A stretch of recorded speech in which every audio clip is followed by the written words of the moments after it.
After a long, long life of misery, loss, and suffering, Mr. Schmudd had had enough. He slumped into his favorite armchair and realized that his favorite possession had had a small rip in its upholstery. This was so unfair. On top of everything terrible that had happened throughout his miserable life, now his beloved armchair showed the beginning signs of a near eventual replacement. His eyes welled and his nails ground against the very same armchair arms. His temper had scratched the possession even further, and now Mr. Schmudd began to cry. Not because his chair was even more broken than before, but because his favorite thing in the whole wide world was a replaceable inanimate object in a whole collection of store-bought decorative bullshit. His kids were at camp for the weekend, and his wife was on a business trip, not to return until 2 whole days before camp ended. So, Mr. Schmudd looked in the mirror and heeded the advice of his 2 best friends in the whole world. First, he wiped away his tears, then proceeded directly into the garage.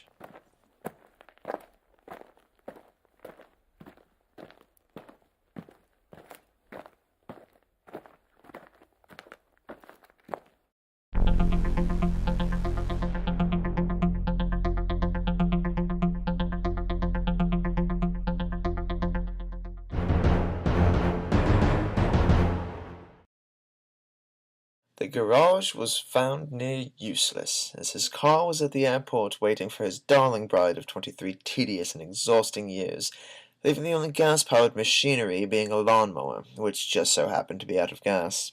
The tools were all too barbaric to be effective, and nothing on the top shelf was heavy enough to fall and do the job. Nothing would work, and that made Mr. Schmudd even sadder. Just when he thought he couldn't feel any worse, the familiar sound of his best buddy's voice touched his ears. You mean you finally manned up to do this and now you can't? You must really be a piece of crap for God to want you to suffer so bad. Mr. Schmudd ignored Mr. Gack and Mr. Floam and turned off the light. He entered his house and stared at the electric stove, wishing there was some way he could use this appliance to his benefit. He considered closing himself inside the refrigerator, but could not fit his lardy mass inside the unit, and therefore could not suffocate in enough security that the door would not pop open, botching the whole thing. He turned around and noticed the kitchen sink, or more usefully, the cabinet underneath the sink. He tore open the doors and dragged out the mop bucket, and opened all kinds of bottles, emptying the contents into the filthy water bucket.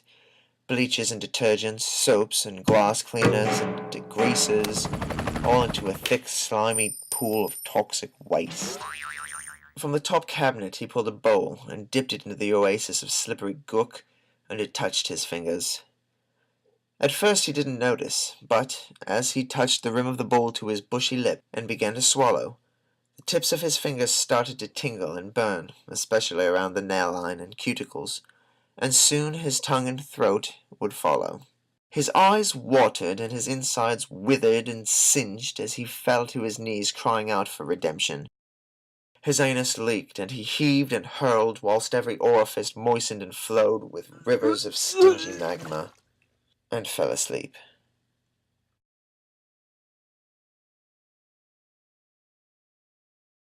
After waking up and finding the chemical bucket vomited in and dumped across the floor, Mr. Schmudd arose with the most terrible aches and pains all throughout his body parts.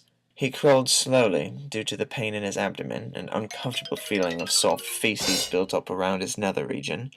He dragged his body across the hard tiled floor and reached up, grabbing at the drawer that happened to have all the kitchen knives inside.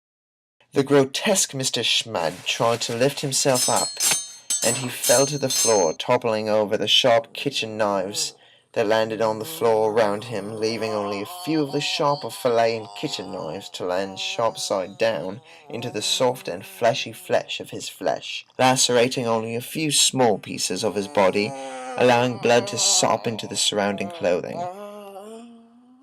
This was a gift from heaven, thought Mr. Schmudd, who sat up painfully and dragged the serrated bread knife across his wrists a couple of dozen times, and laid back, ready to let the sweet death embrace him.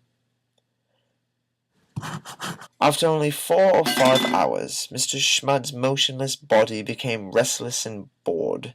His small wounds had clotted, and he decided he needed to try something a bit more effective.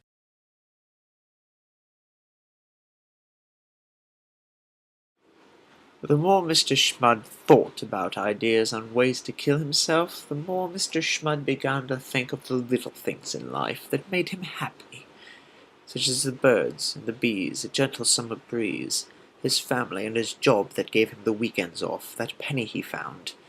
Mr. Schmudd was so happy he scratched his ass and did something he hadn't done in a very long time. He smiled. He then walked off and planned on a better life from this day forward.